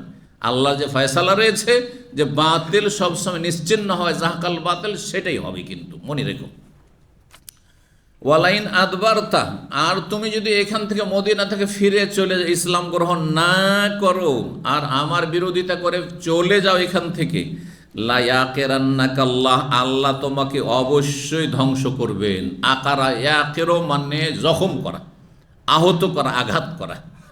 এই জন্য সোয়ালি আলাইহিস সালাম নবী যে সমুদ জাতির যে নবী ছিলেন, তো এই নবীকে আল্লাহ একটি মুজিজা দিয়েছিলেন। কি মুজিজা ছিল? অস্ত্রী, পাহাড় পাথর থেকে হঠাৎ করে 10 মাসের গর্ভবতী একটি অস্ত্রী বেরিয়ে আসলো, আর বেরিয়ে আসার পরে সাথে সাথে বাচ্চাও দিল। আছে না? কোন সূরায় আছে? একাধিক সূরায় আছে, কিন্তু যেই সূরাটি আম্মা পারা সূরা, সূরা অশ-শামসি ওয়া দুহাহা, নাকাতাল্লাহ ওয়া সুকিয়াহা ফাকাযযাবুহু ফাআকারুহা। তারা মিথ্যা জ্ঞান করলো, নবীর কথাকে মিথ্যা মনে করলো, মানলো না, আর কি করলো? আকারুহা, সেটাকে কেটে দিল, মানে জবাই করে, আকারুহা জবাহুহা, জবাই করে দিয়েছিল। ওখান থেকে লা ইয়াকিরান্নাকা, অবশ্যই তোমাকে আল্লাহ জবাই করবেন, জবাই করবেন আল্লাহ রাব্বুল আলামিন। আল্লাহ জবাই করবেন মানে আল্লাহ ধ্বংস করবেন। ভবিষ্যৎবাণী রাসূলুল্লাহ সাল্লাল্লাহু আলাইহি ওয়াসাল্লামের, যে তুমি তো এগিয়ে যেতে পারবে না তোমার তকদিরকে, আর তারপরে আল্লাহ তোমাকে কি করবেন? ধ্বংস করবেন, তুমি যদি ইসলাম ছাড়া এখন ফিরে চলে যাও তোমার দলবল নিয়ে। কারণ এই নেতার কারণে, এই কুখ্যাত নেতার কারণে, এই ভণ্ড নেতার কারণে, ভণ্ড নবীর কারণে হাজার হাজার মানুষ কি হবে? গোমরা পথভ্রষ্ট হয়ে থাকবে। কারণ তাকিয়ে আছে মুসাইলামার দিকে। মুসাইলামা যদি ইসলাম কবুল করলে সবাই ইসলাম কবুল করে নেবে। জি, এই জন্য নেতাদের, দুনিয়ার যার যত বেশি ক্ষমতা, তার সে যদি অসৎ হয় তার শাস্তি আরও বেশি কঠিন। কারণ সেই মানুষগুলি, যারা ধনকু পয়সাওয়ালা মানুষ, যারা নেতৃস্থানীয় মানুষ, শীর্ষস্থানীয় সমাজের, দেশের, তারা যদি খাঁটি মুসলিম হয়ে যেত তাহলে দেশে অসৎ লোক থাকতো না। দেশের চোর থাকতো না, ডাকাত সব সোজা হয়ে যেত, যারা খুনি তারা সব সোজা হয়ে যেত, লম্পটগুলো সব সোজা হয়ে যেত, সত্যিকার মুসলিম হয়ে যেত। এই জন্য জাতির বোঝা এদেরকে অবশ্যই উঠাইতে হবে, জাতির গুমরাহির। আল্লাহ সঠিক বুঝদান করুন তাদেরকে। ওয়া ইন্নী লা আরাকাল্লাযী উরিতু ফীকা মা রাআইতু, আর আমি অবশ্যই দেখতে পাচ্ছি যেন, আল্লাযী উরিতু ফীক, যা আমাকে আমার স্বপ্নে দেখানো হয়েছে। অলরেডি রাসূলুল্লাহ সাল্লাল্লাহু আলাইহি ওয়াসাল্লাম স্বপ্ন দেখে নিয়েছিলেন এই মুসাইলামা ভণ্ড নবী সম্পর্কে, যে এই মিথ্যাবাদী নবী এর আবির্ভাব ঘটবে, আর সে একসময় অনেক মানুষের জন্য বড়ই বিভ্রান্তির কারণ হবে, আর তারপরে তাকে আল্লাহ কি করবেন? ধ্বংস করবেন, আর তার অনুসারীরা সব নিশ্চিহ্ন হবে। এসব নবী সাল্লাল্লাহু আলাইহি ওয়াসাল্লাম স্বপ্ন যোগে জেনেই গেছেন। আর নবীর স্বপ্ন হচ্ছে ওহী, তো ওহীর মাধ্যমে নবী সাল্লাল্লাহু আলাইহি ওয়াসাল্লাম জেনেই গেছিলেন। কি জেনেছিলেন সেটা তারপরের হাদিসে রয়েছে। 3621 নম্বর হাদিস আবু হুরায়রা রাদিয়াল্লাহু তাআলা আনহু বর্ণনা করছেন, আগের সনদের সাথেই, কিন্তু আবু হুরায়রা বর্ণনাকারী, আগেরটিতে ছিল ইবনে আব্বাস বর্ণনাকারী। বলছেন, আন্না রাসূলুল্লাহ সাল্লাল্লাহু আলাইহি ওয়াসাল্লাম, রাসূলুল্লাহ সাল্লাল্লাহু আলাইহি ওয়াসাল্লাম বলেন, বাইনামা আনা নায়েমুন, একদিন আমি ঘুমিয়েছিলাম, রাআইতু ফি ইয়াদাইয়া সিওয়ারাইন মিন যাহাবিন, হঠাৎ করে দেখছি আমার দুই হাতে দুটো স্বর্ণের বালা। জি, গোল্ড, স্বর্ণের বালা। এই স্বপ্নে দেখে রাসূলুল্লাহ সাল্লাল্লাহু আলাইহি ওয়াসাল্লাম খুব চিন্তিত হয়েছেন যে স্বর্ণ হারাম পুরুষের জন্য, আর আমার হাতে মহিলাদের জিনিস, আর সেটা আমি পুরুষ মানুষ, আমি নবী, আর এটা আমার জন্য হারাম, আর আমি হাতে স্বর্ণের কেন বালা দেখলাম? বাহ্যিক, এই জন্য স্বপ্নের বিবরণ শুধু বাহ্যিকটা দেখলে হয় না। আপনি যদি দেখেন স্বর্ণের বালা, তো ভাববেন যে আমি তাহলে গরিব আছি, ধনী হয়েই যাবো রাতারাতি হয়তো, তাই না?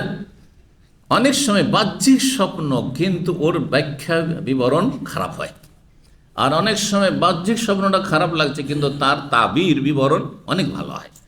এই জন্য নিজের স্বপ্নের তাবির নিজে সহজে করতে যাবেন না যতক্ষণ পর্যন্ত আপনার সেই সম্পর্কে জ্ঞান না থাকবে, আর যাকে তাকে বলবেন না। যাকে তাকে বললেন আর দিল উল্টা পাল্টা একটা বিবরণ বয়ান করেই দিল। আর স্বপ্ন সম্পর্কে রয়েছে, অনেক সময় স্বপ্ন পাখির পায়ে ঝুলতে থাকে, সুতরাং যতক্ষণ পর্যন্ত তার বিবরণ বর্ণনা করা, ব্যাখ্যা করা হয়নি ততক্ষণ নিরাপদ থাকেন। আর যদি ব্যাখ্যা করতে গিয়ে ধরেন আপনার মা মারা গেছে, স্বপ্নে দেখছে, আর অনেক লোক কিন্তু তাতে কিন্তু খুব বিব্রত হয়, পেরেশান হয়ে যায়। আমার কাছে অনেক লোক বিভিন্ন সময় এসছে, শেখ আজকে স্বপ্নে দেখেছি, মনটা খুবই খারাপ, একবারে কান্না ভাব নিয়ে এসছে। আচ্ছা, বলছে আমার আম্মা মারা গেছে, কেঁদেই গেল, এরকম অবস্থা তার। কে বলছে আমার আব্বা মারা গেছে, আমার স্ত্রী ছেলে মেয়ে মারা গেছে। আমি বললাম কোনো চিন্তা করবেন না, কাউকে আর বলবেন না, আর কোনো চিন্তা করবেন না, রবের কাছে দোয়া করেন, আল্লাহ এই স্বপ্নের আমি কল্যাণ চাই, স্বপ্নের অনিষ্ট থেকে তোমার কাছে আশ্রয় চাই, ব্যাস হয়ে গেল, ঝামেলা শেষ। তো নবী করিম সাল্লাল্লাহু আলাইহি ওয়াসাল্লাম বলছেন, ফাআহমানি শানহুমা, তখন আমি চিন্তিত হইলাম এই দুটো স্বর্ণের বালা আমার হাতে দেখে। হাম্মন মানে চিন্তিত হইলাম, এমনটা কেন দেখলাম স্বপ্নে। ফাউহিয়া ইলে, সাথে সাথে আমাকে জানানো হলো, ওহি মারফত ফিল মানামি, স্বপ্নেই জানানো হইল, আন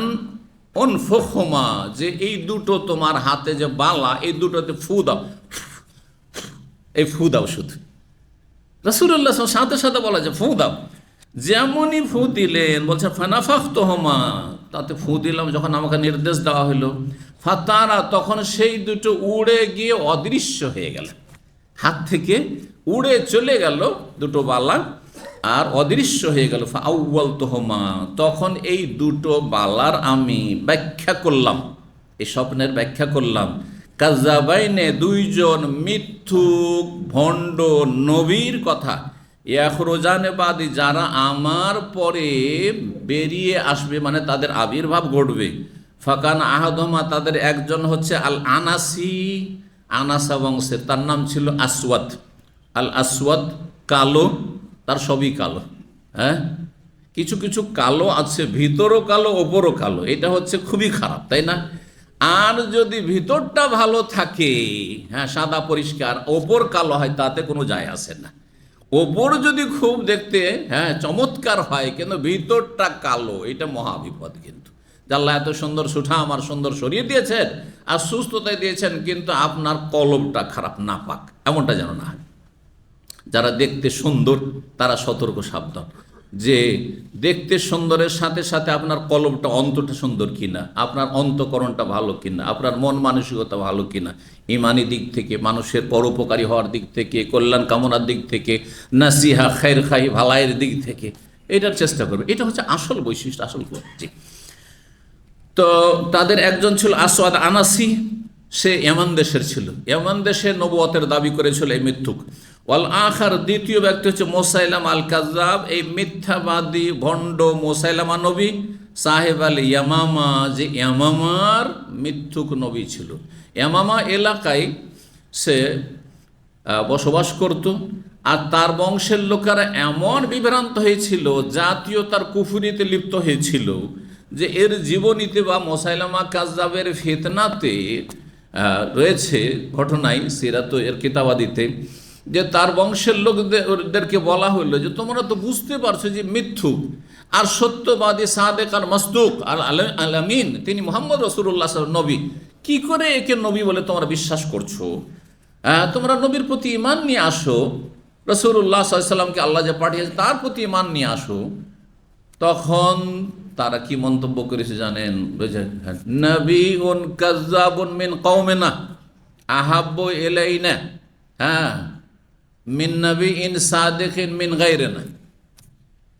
বলছে মিথ্যাবাদী ভণ্ড নবী, যেটা আমাদের স্বজাতি, আমাদের বংশের, সেটা আমাদের কাছে বেশি প্রিয় সেই নবীর তুলনায়, যিনি সাদেক, সত্যবাদী, কিন্তু আমাদের জাতির না, অন্য জায়গার, তাকে মানি না। কথা বুঝতে পারছেন না? এটা কি জাতীয়তা না? তাহলে জাতীয়তা যে একটি কুফরি মতবাদ, এই জাতীয়তা আপনার ভাষাভাষী যদি আল্লাহর দুশ্মন নাস্তিকও হয়, আর মুশরিকও হয়, কাফেরও হয়, বিজাতি হয়, তবু আপনার ভাষাভাষী বা আপনার দেশভাষী হওয়ার জন্য আপনার কাছে প্রিয়, এটি কুফরি কথা। এই জাতীয়তাবাদ স্পষ্ট কুফরিতে কোনো সন্দেহ নেই, জি, ইসলামের সাথে সাংঘর্ষিক, জি। সুতরাং যতগুলি বাদ, আমি খুব সহজ ভাষায় কথা বলি, যতগুলি বাদ রয়েছে, মানে ইজম, হ্যাঁ, তন্ত্র, সবগুলিকে কি করবেন? বাদ দিবেন, সবগুলিকে ডিলিট করবেন, মুছে ফেলবেন, তাহলে মুসলিম হতে পারবেন। সবগুলি তাগুতি সিস্টেম, জি। ফামান ইয়াকফুর বিত তাগুত ওয়া ইউমিন বিল্লাহ, আল্লাহর প্রতি ঈমান তখনই প্রতিষ্ঠিত হবে যখন আপনি মানুষের পথ, মত আর মতবাদগুলিকে বাদ দেবেন। ছিল এই হাদিস। তারপর 3622 নম্বর হাদিস বর্ণনা করেছে আবু মুসা আশআরী রাদিয়াল্লাহু তাআলা আনহু, তিনি বলেন যে নবী সাল্লাল্লাহু আলাইহি ওয়াসাল্লাম বলেছেন, রাআইতু ফিল মানামে, আমি স্বপ্নে দেখলাম, আন্নি উহাজিরু মিন মক্কা ইলা আরদিন বিহা নাখলুন, আমি হিজরত করছি মক্কা থেকে এমন এক এলাকায়, এমন এক দেশে যেখানে খেজুর বাগান অনেক রয়েছে। স্বপ্নে দেখেছেন। তখন নবী সাল্লাল্লাহু আলাইহি ওয়াসাল্লাম বলছেন, ফাজাহাবা আহলি, ঘুম ভাঙার পরে, ফাজাহাবা আহলি, আমার মনে হলো যে এলা আন্নাহাল ইয়ামামাতু আও হাজার, এই এলাকা, যে এলাকা আল্লাহ আমাকে হিজরত করাবেন, সেটি ইয়ামামা মানে আল খারজ, রিয়াজ এলাকা। বর্তমান রিয়াজ থেকে শুরু করে আল খারজদের, আল খারজ জানেন তো, রিয়াজ থেকে প্রায় 50 কিলোমিটার দূরে, যখন আপনি আল বাহার রাস্তায় যাবে, যে রাস্তাটা বেরিয়ে গেছে, আপনার কাসিমের রাস্তা নয় আর তাইফের রাস্তা নয়, আর একটা রাস্তা বেরিয়ে গেছে, রিয়াজ ঢুকতে যাচ্ছেন, তার আগেই বাম দিকে রাস্তাটা বেরিয়ে চলে গেছে আপনার ওয়াদি দাওয়াসের আর আপনার আফলাজ আর আপনার ওই বাহা আবহা এইসব অঞ্চলে যাওয়ার জন্য। তো নবী সাল্লাল্লাহু আলাইহি ওয়াসাল্লাম তখন নিজের স্বপ্ন সম্পর্কে কল্পনা করলেন, আমার স্বপ্নের ব্যাখ্যা হয়তো আমাকে আল্লাহ হিজরত করতে বলবেন কোথায়, এই ইয়ামামা রিয়াজ এলাকায় আর আল খারজ এলাকায়, আর না হলে হাজার এলাকা মানে এ আল হাসা এলাকায়। একটু আগে বললাম না যে আখাযা রাসূলুল্লাহ আল জিজিয়াতা মিন মাজুসি হাজার, একটি হাদিস রয়েছে রাসূলুল্লাহ সাল্লাল্লাহু আলাইহি ওয়াসাল্লাম, সহিহ হাদিস, যে রাসূলুল্লাহ সাল্লাল্লাহু আলাইহি ওয়াসাল্লাম সাহাবারা বলছেন যে হাজার নামক এলাকার অগ্নিপূজক মজুসিদের কাছ থেকে রাসূল জিজিয়া কর নিয়েছিলেন, জিজিয়া নিয়েছিলেন। আর এই হাজার তাহলে কোথায়, এই আল-হাসাতে এখনও বাগান আছে, খেজুর বাগান, অনেক বাগান, তাই না? এই যে খালাস বা এখলাস খেজুর নাম জানেন না? জানেন না? কিছু খেজুরের নাম জানা আছে সৌদি আরব থেকে। এখলাস খেজুর বুঝেন তো, চাপা খেজুর যেটা, খুব কিন্তু দামি খেজুর, কিন্তু আমাদের দেশের মানুষরা আবার অন্য মেজাজের, যদি রসাল হয় ওর কোনো গুরুত্ব দেয় না। আর শুকনো খেজুর যদি পোকা ভরাও যদি হয় মদিনার নামে খেজুর, তাহলে অসুবিধা নেই। হ্যাঁ, দেখেছি হাদিয়ে দিতে গিয়ে যদি এই প্যাকেটিং খেজুর দেন, এত দামি দামি ফ্রেশ খেজুর, আরবরা কত স্বাদের সাথে গাওয়ার সাথে খাচ্ছে, ঠিক না? কিন্তু এই খেজুর যদি দেন, ও কোথাও ফ্রি পেয়েছে নিয়ে এসে দিয়ে দিয়েছে আমাদেরকে, অথচ এটা 20 রিয়াল কিলো আল-হাসার খেজুর, মূল্য দেবে না। 5 Real kilo, 3 Real 4 Real kilo খেজুর মদিনা, আবার সেইটা যদি না শুকনো শুকনো আছে আর আলাদা আলাদা গোটা গোটা আছে, ওইটা যদি দেন, হ্যাঁ খেজুর দিয়েছে আমাকে, বুঝে না যে কোন ক্যাটাগরি খেজুর দিয়েছে। তো আসলে মানুষের ভুল ধারণা সব। এই হচ্ছে খেজুরের এলাকা। আর একটি আল খারজ, আল খারজ খুব ভালো খেজুর হয় সেখানকার খেজুর। আর আরেকটি হচ্ছে কাসিমের খেজুর, সুক্কারি খেজুর। আর মদিনার খেজুর তো বলতেই হবে না, সবার জানা আছে। তো এই এলাকাগুলি হয়েছে খেজুরের এলাকা। তো রাসূলুল্লাহ সাল্লাল্লাহু আলাইহি ওয়াসাল্লাম অনেক বাগান বিশিষ্ট এলাকায় যেন তিনি হিজরত করছেন এমনটা স্বপ্নে দেখলেন। আর মনে মনে চিন্তা, মদিনা যেহেতু কাছে মক্কা থেকে, এটা চিন্তাই করেননি। নবী সাল্লাল্লাহু আলাইহি ওয়াসাল্লাম জানেন যে মদিনা তো বাগান আছে, কিন্তু মদিনার কথা খেয়ালে আসেনি। মানুষের অনেক সময় কি হয়, দূরে চলে যায় চিন্তা, চিন্তা কাছে থাকে না, কোথায় চলে যায়, দূরে চলে যায়, অথচ বাড়ির কাছেই আছে আপনার, হ্যাঁ আপনার হাতের নাগালে আছে, ওইটা চিন্তাই করেন না অনেক সময়, হয় না? হয় না? সাহাবায়ে কেরামদেরকে একবার সহিহ বুখারীতে হাদিস পড়েছেন, রাসূল জিজ্ঞেস করলেন যে কিছু গাছ এমন আছে যে গাছের পাতা ঝরে না। হ্যাঁ, কিছু গাছ এমন আছে যে গাছের পাতা ঝরে পড়ে না, আর সেই গাছটি হচ্ছে মুসলমানের মতো। সেই গাছ কার মতো? মুসলিমের মতো, মানে মুসলিম মানুষের উপকার করবে, ক্ষতি করবে না। আর ওই গাছের শেকড় থেকে নিয়ে ওপর পর্যন্ত কিছুতেই কোনো ক্ষতি নেই, লাভ আল্লাহ, সব কিছুতে লাভ আছে। বিভিন্ন ব্যাখ্যা করা হয়েছে, তার মানে এটা সবচেয়ে প্রসিদ্ধ ব্যাখ্যা যে মুসলিমের সাথে কেন তুলনা করলেন এই গাছকে। তখন সাহাবায়ে কেরামগণ সবাই দৌড় দিয়েছেন মরুভূমিতে, যে কোন গাছ আছে, পরীক্ষা নিচ্ছেন নবী সাল্লাল্লাহু আলাইহি ওয়াসাল্লাম। সবাই মরুভূমিতে খুঁজছেন কোন গাছ, কোন গাছ, খুঁজেই পাইবে। সব গাছের তো পাতা ঝরে, সব গাছের তো পাতা ঝরে, তাই না? এই ফাল্গুন মাস আসলে পাতা ঝরে, তো খুঁজেই পাচ্ছে না। কিন্তু হ্যাঁ, কে? আব্দুল্লাহ বিন ওমর, ওমরের ছেলে, মাত্র 14 বছর বয়স, 15 বছর বয়স। উনি বলছেন আমার মনে তো গেঁথে গেছে আন্নাহান নাখলা, খেজুর গাছ, কিন্তু আমার আব্বা বসে আছেন মুরব্বী, তার আবু বকর বসে আছেন, উসমান, আলী, এত বড় বড় সাহাবা কেন সব বসে আছেন, আশরা মুবাশশারা, তাদের সামনে আমি পটর পটর করবো, এটা কেমন কথা হলো? বেয়াদবি মনে করলাম, কিচ্ছু বললাম না। তারপরে কেউ বলতে পারলো না। নবী সাল্লাল্লাহু আলাইহি ওয়াসাল্লাম বললেন আন্নাহান নাখলা, তো এটা হচ্ছে খেজুর গাছ। তখন আমি আমার আব্বাকে কানে কানে বললাম, আব্বা আমার জানা ছিল, কিন্তু আমি ভয়ে আর মানুষের সম্মানের খেয়াল রেখে বলিনি। আমি যে কী করে আমি বলবো কথাটি, এটা তো আমি জানতাম। বলি বাবা তুমি যদি বলতে, তাহলে লাল ওটের চাইতে বেশি আমি কী হইতাম, খুশি হইতাম যে আমার ছেলে জবাব দিতে পেরেছে। কারণ নিজের চাইতে বেশি একমাত্র বাপ মা, আল্লাহু আকবার, বাপ মায়ের কথা সবসময় আপনি এই খেয়াল করবেন। বাপ মা দুনিয়ায় শুধু একমাত্র এই দুইজন ব্যক্তি যারা চায় যে আমার ছেলেমেয়ের আমার চাইতে বেশি সুখী হোক, আমার চাইতে বেশি বড় হোক। এমনকি মায়ের পেটের ভাইও না চাইতে পারে, অনেক সময় চায় না, আপনাকে ইউজ করতে চায়, আপনাকে ব্যবহার করতে চায়, আপনাকে দুর্বল করে রাখতে চায়, আপনি তাকে মেনে চলুন এটা চাই। সুতরাং আপনি তার চাইতে বেড়ে গেলে তো মানবেন না, আপনি ভাবছে হ্যাঁ এটা হইতে পারে, কিন্তু বাপ মা এটা ভাবে না যে আমার ছেলে এত বড় হয়ে যাবে, আমি তো ছোট মোটো হুজুর, আর এত বড় আল্লামা হয়ে যাবে, এটা তো ঠিক হবে না, চাইবে না। না না, আমি অশিক্ষিত একটা চাষি, আর আমার ছেলে যদি ডাক্তার, ইঞ্জিনিয়ার, প্রফেসর হয়ে যায়, তাহলে আমাকে মানবে না। এই কথা কোনদিন চিন্তা করে বাপ মা? কখনো চিন্তা করে না। জি, এই জন্য বাপ মায়ের জন্য অন্তর খুলে দোয়া করবেন। দুনিয়ায় থাকলেও দোয়া করবেন, চলে গেলেও দোয়া করবেন। আর যদি দুনিয়ায় থাকে তো আল্লাহর নেয়ামত আছে, আল্লাহ শুকরিয়া আদায় করুন এবং হক আদায় করুন। আল্লাহ তৌফিক দান, সদাচরণ করুন। তো বলছেন যে আমি স্বপ্নে দেখলাম যে এইরকম এলাকায় হিজরত করছি, আমার মনটা চলে গেল কোন দিকে, যে সেটি আমামা এলাকা অথবা হাজার মানে আল হাসা এলাকা। ফাইজাহিম আল মাদিনা, তার কয়েকদিন পরে বা কিছু দিনের মধ্যেই আমাকে হুকুম হয়ে গেল ওয়াহির মাধ্যমে, যেহেতু মদিনা হিজরত করো, মদিনা হিজরত করো। মদিনা যার প্রাচীন নাম কি ছিল? ইয়াসরিব, সেই জন্য দুটো এখানে উল্লেখ করা হয়েছে। ও রায় তো ফিরু ইয়া হাজেহি, আরও কয়েকটি স্বপ্ন দেখেছেন রাসূলুল্লাহ সাল্লাল্লাহু আলাইহি ওয়াসাল্লাম, আরও কয়েকটি স্বপ্ন এর সাথে দেখেছিলেন। বলছে আমার এই স্বপ্নের সাথে আরেকটি স্বপ্ন দেখলাম, আন্নি হাজ্জাজতু সাইফান, একটি তরবারি নিয়ে আমি এইভাবে ঝাঁকানি দিলাম, নাড়াচাড়া করলাম, নাড়া দিলাম। হাজ্জা ইয়াহিজ্জু মানে নাড়া দাও। ফানকাতা সাদরুহু, তখন তার মাঝামাঝি থেকে তরবারিটি ভেঙে গেল। আল্লাহ, তলোয়ার ভেঙে গেল। স্বপ্নের বিবরণ তাহলে প্রতিকূলে যাচ্ছে, হ্যাঁ, অনুকূলে নাই। ফায়দা হুয়া, তার ব্যাখ্যা দেখলাম, সেটা হচ্ছে মা ওসিবা মিনাল মুমিনিনা ইয়াম উহুদিন, উহুদের যুদ্ধে যে মুমিনরা হতাহত হইলেন সেটাও তার ব্যাখ্যা, যে 70 জন শহীদ হয়ে গেলেন কাফেরদের হাতে। আর অধিকাংশ সাহাবায়ে কেরামগণ কি হয়েছিলেন? আহত, ক্ষতবিক্ষত ছিলেন।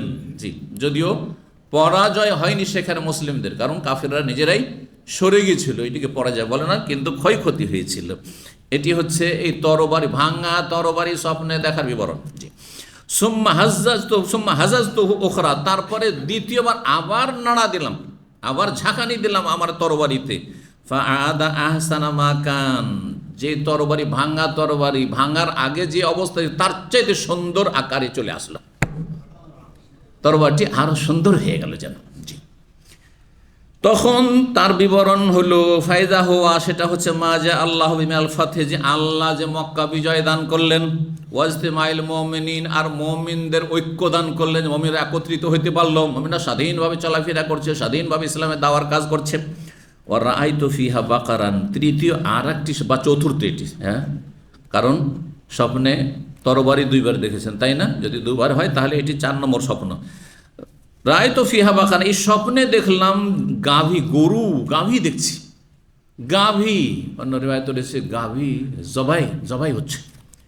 ওয়াল্লাহু খায়রুন, আল্লাহ সবচেয়ে ভালো। এরও বিবরণ, হ্যাঁ, মুসলিমদের প্রতিকূলে নয়, না অনুকূলে নয়, প্রতিকূলে। জি, সেটা হচ্ছে কি ফায়দাহুমুল মুমিনুনা ইয়াউম উহুদিন, গাভী জবাই হওয়া মানে মুমিন সাহাবায়ে কেরামগণ ওহুদের মাঠে যে কাফেরদের হাতে শহীদ হলেন, নিহত হলেন, সেটি দেখলাম, যে মুমিনরা সেখানে শহীদ হয়েছেন। ওয়াইদাল খায়রু মা জা আল্লাহু মিনাল খায়রি ওয়া সাওয়াবাস সিদকা আল্লাযী আতানা বিহি বাদা ইয়াউম বদরিন, আর আল্লাহ রাব্বুল আলামিন যে কল্যাণ দিয়েছেন আমাদেরকে, যে কল্যাণ এবং সততার প্রতিদান, সওয়াব, নেকি আল্লাহ দিয়েছেন, যা আমাদের কাছে এসেছে বাদা ইয়াউমে বদর, বদর যুদ্ধের পরে। বদর যুদ্ধের পরে ধীরে ধীরে অবস্থা ভালোর দিকে এসেছে, মাঝখানে একটু আপ ডাউন হয়েছে, ক্ষয়ক্ষতি হয়েছে, কিন্তু ভালোর দিকে এসেছে। সেসবগুলি আমি এই স্বপ্নগুলিতে দেখলাম। 3623 নম্বর হাদিস বর্ণনা করেছেন মা আয়েশা রাদিয়াল্লাহু তাআলা আনহা, বলছেন যে আকবালাত ফাতেমা, তো একদিন ফাতেমা রাদিয়াল্লাহু তাআলা আনহা তার বাড়ি থেকে, মানে স্বামীর বাড়ি থেকে আসলেন, তামশি, হেঁটে আসছিলেন, কান্না মিশিয়াতা মাশিউন নবী সাল্লাল্লাহু আলাইহি ওয়াসাল্লাম, তার চলার ঢংটি ছিল নবী সাল্লাল্লাহু আলাইহি ওয়াসাল্লামের চলনের মতো, চলার মতো। বাপ ছেলে মেয়েদের চলাতে একটা অনেক সময় মিল থাকে, আবার কখনো কখনো বাবার সাথে মিল থাকে না, মায়ের সাথে মিল থাকে, কখন আবার দাদার সাথে, বাপের সাথে নেই কিন্তু দাদার সাথে মিল আছে, নানার সাথে মিল আছে, হইতে পারে অপর পুরুষের কেউ ছিল, এইরকম ছিল। অনেক সময় যে বাপ মা সবাই সাদা ফর্সা, সদাই কালো, স্বামী স্ত্রী দুইজনেই কালো, কিন্তু ছেলে একেবারে সাদা, হয় না? এর বিপরীতটাও হয়। তাহলে অপর পুরুষ কেউ ওইরকম কেউ ছিল, জানাই নেই আপনাদের, হয়তো 50 বছর 100 বছর আগে ছিল, সেই দিকে টান দিয়েছে, তারপরে তাদের মতো হয়েছে। জি, চলার ক্ষেত্রে ওই রকম। তো নবী সাল্লাল্লাহু আলাইহি সাল্লামের যেমন চলার পদ্ধতি ছিল, যখন চলতেন তখন সামনের দিকে একটু ঝুঁকে চলতেন, মনে হচ্ছে একটু ঢালু জায়গা থেকে উঁচু জায়গা থেকে নিচের দিকে নামছেন, এইরকম মনে হইতো। ফাতেমা রাদিয়াল্লাহু তাআলা আনহার চলার পদ্ধতিটি বা ঢংটি ঠিক ওই রকমই ছিল। নবী করিম সাল্লাল্লাহু আলাইহি ওয়াসাল্লাম যখন দেখলেন যে বাড়িতে আসছেন ফাতেমা, মারহাবান ইবনাতি, হে আমার কন্যা, মারহাবা, মারহাবা মানে স্বাগতম, জি স্বাগত জানান নবী করিম সাল্লাল্লাহু আলাইহি ওয়াসাল্লাম। মারহাবা মানে প্রশস্ততা, অন্তর আমার প্রশস্ত আপনার জন্য, জায়গা আমার প্রশস্ত আপনার জন্য, আমার বাড়ি প্রশস্ত, আমার খাবার দাবার আপ্যায়ন আপনার জন্য প্রস্তুত, ইত্যাদি সবগুলি শামিল। রাহবুন জাকাত আলাইহিল আরযু বিমা রাহবাত, জাকাত আলাইহিমুল আরযু বিমা রাহবাত, রাহবুন মানে প্রশস্ত জায়গা, ওখান থেকে মারহাবা শব্দটি। তো মারহাবার ব্যাখ্যাও জানতে হবে। অনেকে কিন্তু মারহাবার গজলও পড়েন, আর আবার এমনিও বলে মারহাবা, কিন্তু অর্থ যদি জিজ্ঞাসা মারহাবা মানে কি, বলছে তা তো জানি না, আরবরাকে শুনেছি বলতে, আমিও বলছি, তাই না? না না, ওইরকম করলে হবে না। মারহাবা মানে আমার অন্তর উদার আপনার জন্য। কারণ অন্তরটাই যদি ছোট হয় তো মেহমান আর কি কবুল করবেন, আর আপ্যায়নে কি করবেন, আর জায়গায় বাকিয়ে দিবে, ঠিক না? আগে অন্তরটা বড় হইতে হবে, যে আমার অতিথি আসছে, তার জন্য অন্তরে আমার জায়গা।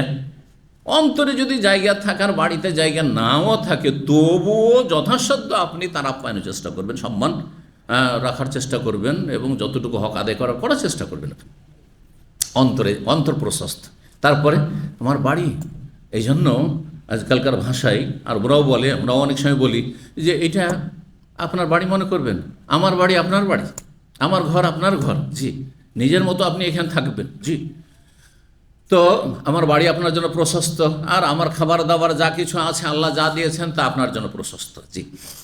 এ হচ্ছে মারহাবার অর্থ। তো নবী সাল্লাল্লাহু আলাইহি ওয়াসাল্লাম মেয়েকে বললেন মারহাবা ইবনাতি সুম্মা আজলাসা ইয়ামিনি, তারপরে বসিয়ে নিলেন ডানে অথবা বামে। তাহলে মেয়ে সাবালিকা হইল, পাশে বসাইতে কোনো দোষের কথা নেই, জি। তবে কোনো অসৎ বা ব্যতিক্রম, এগুলো বিকৃত প্রকৃতির মানুষ, হ্যাঁ, যদি থাকে, আর মেয়ে যদি টের পায় যে আমার বাবা বিকৃত প্রকৃতির, তাহলে অবশ্যই তার থেকে দূরে থাকবে। নন মাহরামের মতো তার সাথে আচরণ করবে, যে মাহরাম নয় তার মতো আচরণ করবে, জি। এই বিষয়গুলো অবশ্যই মনে রাখতে হবে, কারণ অসৎ লোক অনেক সমাজে আছে আজকাল। তো কিন্তু আসল হচ্ছে যে বাপ মেয়ে ছোট হোক আর বড় হোক, সেটা আলাদা একটা আপনার বাপের অনুভূতি ছেলে মেয়েদের ক্ষেত্রে। সুতরাং নবী সাল্লাল্লাহু আলাইহি ওয়াসাল্লাম পাশে বসিয়েছেন, আপনি আমিও যদি সাবালিকা মেয়েকে পাশে বসান, কোনো দোষের কথা নাই। যেমন নাবালিকা বসাইতেন তেমনই সাবালিকা বসালেন, জি। তবে ওলামারা বলেছেন এই মাসলাগুলি জেনে নেওয়া দরকার। অনেক সময় হয়তো লজ্জাতে আলোচকরা বলেন না, আমরাও বলি না, আর আপনারাও অনেক সময় জানেন না। ছোট মেয়ে যখন আপনার 10 বছরের নিচে ছিল, তখন আপনি মাথায় চুমা দেন, কপালে চুমা দেন, গালেও চুমা দেন, কোনো অসুবিধা আছে? কোনো অসুবিধা নেই। কিন্তু সাবালিকা 18 বছর মেয়ে, 25-30 বছর মেয়ে, আর যদি গালে চুমা দেন, এটা জায়েজ না? এটা জায়েজ না, এটা জায়েজ না। মাসলাগুলি জেনে নিতে হবে, জি। তাহলে ভালোবাসা প্রকাশ করার, হ্যাঁ, বয়সের সাথে সাথে পদ্ধতি পরিবর্তন হয়ে যায়। ছোট মেয়েকে যেইভাবে আদর করেছেন, জড়িয়ে ধরেছেন, আর কত যে আদর করেছেন, কোলে পিঠে নিয়ে কত, হ্যাঁ, তাই না? সেটা কি করতে পারবেন আপনি? সেটা নয়, কিন্তু পাশে বসানো, পাশে বসে কোনো দোষের কথা নেই। জরুরি নয় যে আপনার পাশে ছেলে বসতে হবে। যেমন ছেলে বসবে, তেমনি আপনার মেয়ে যেহেতু আপনার পাশে বসে খাচ্ছে, আপনার পাশে বসে গল্প করছে, আপনার বিছানায় বসে গল্প করছে, কোনো অসুবিধা নেই। কিন্তু ধরেন একই লেহাফে, একই চাদরে ঘুমানো, সাবালিকা মেয়ে এখানে যাইজ নয়, জি। একমাত্র স্ত্রীর ক্ষেত্রে একই চাদরে ঘুমাবেন। সাবালিক হলে ভাই বোনে আলাদা করতে বলা হয়েছে। 10 বছর হয়ে গেলে ওয়াফাররিকু বাইনাহুম ফিল মাজাজি, বিছানা আলাদা করতে বলা হয়েছে। বিছানা আলাদা করা মানে চাদর আলাদা করতে হবে, অবশ্যই চাদর আলাদা করতে হবে, জি। কম্বল আলাদা করতে হবে। আমাদের দেশে কিন্তু এগুলি অজ্ঞতা রয়েছে এবং আমল নেই। বড় বড় কম্বল, হ্যাঁ, ডবল বেড আছে, আর ডবল বেডের কম্বল আছে, আর সাবালক ভাই বোনদেরকে শুইয়ে রেখেছে। এইভাবে 10 বছরের বড় আপনার ছেলে মেয়েরা রয়েছে, তাদেরকে একসাথে 2-3 জন একই বেডে শুয়ে আছে। এটা জায়েজ নয় আসলে। এগুলি তো মানুষের চরিত্র নষ্ট হওয়ার সম্ভাবনা রয়েছে। চিন্তা করুন যে অজান্তেও তো কাপড় খুলে যেতে পারে, অজান্তেও তো কাপড় উঠে যেতে পারে, না পারে না? তাহলে চিন্তা করুন। তাহলে এখন ভাই বোনে 12 বছরের 12 বছর 13 বছর ভাই বোন, আর একই বিছানায় একই কম্বলের নিচে শুয়ে আছে শীতকালে, আর লুঙ্গি পরে আছে উঠে গেছে, বা ধরেন ম্যাক্সি পরে আছে উঠে গেছে, তো এগুলো ভালো জিনিস? এতে মানুষের চরিত্র নষ্ট হয়ে যাবে। সুতরাং সতর্ক। শরীয়তের যেসব বিধিবিধান রয়েছে, আপনি হেকমত বুঝেন আর না বুঝেন, আলেমরা বুঝে, যার যতটা বুঝার বুঝে, অনেক কিছু বুঝে, কিন্তু আপনাকে সব কথাই বুঝতে হবে, সব হেকমত আর রহস্য বুঝতে হবে জরুরি নয়। ব্যাস কাল আল্লাহ কাল আল্লাহ বলে, রসুল বলেছেন, আপনাকে পালন করতে হবে। আল্লাহ তৌফিক দান করুন। তো নবী সাল্লাল্লাহু আলাইহি ওয়াসাল্লাম পাশে বসালেন, কোনো অসুবিধা নেই। সুম্মা আসাররা হাদিসান, তারপরে গোপনে তার সাথে কোনো একটি কথা বললেন। ফাবাকা, তখন তিনি কাঁদতে লাগলেন। কে? ফাতেমা রাদিয়াল্লাহু তাআলা কান্না করতে লাগলেন। ফাকুলতু লাহা, আয়েশা রাদিয়াল্লাহু তাআলা কক্ষে ছিল, বাড়িতে ছিল। তো আয়েশা বলছেন, লেমা তাবকিন, তুমি কান্না কেন করছো? এখনই একটা কথা বলতে বলতে কাঁদতে শুরু করলে। সুম্মা আসাররা হাদিসা, তারপরে দ্বিতীয়বার আরেকটি গোপন আলাপ করলেন, মানে গোপনে আরেকটা কোনো কথা বললেন। ফাজাহেকাত, সাথে সাথে ফাতেমা রাদিয়াল্লাহু তাআলা হাসতে লাগলেন। আরে মিনিটের মধ্যে অবস্থার পরিবর্তন, কাঁদছিলেন, আরে মুহূর্তের মধ্যে আবার আর একটি কথা বলায় হাসতে লাগলেন।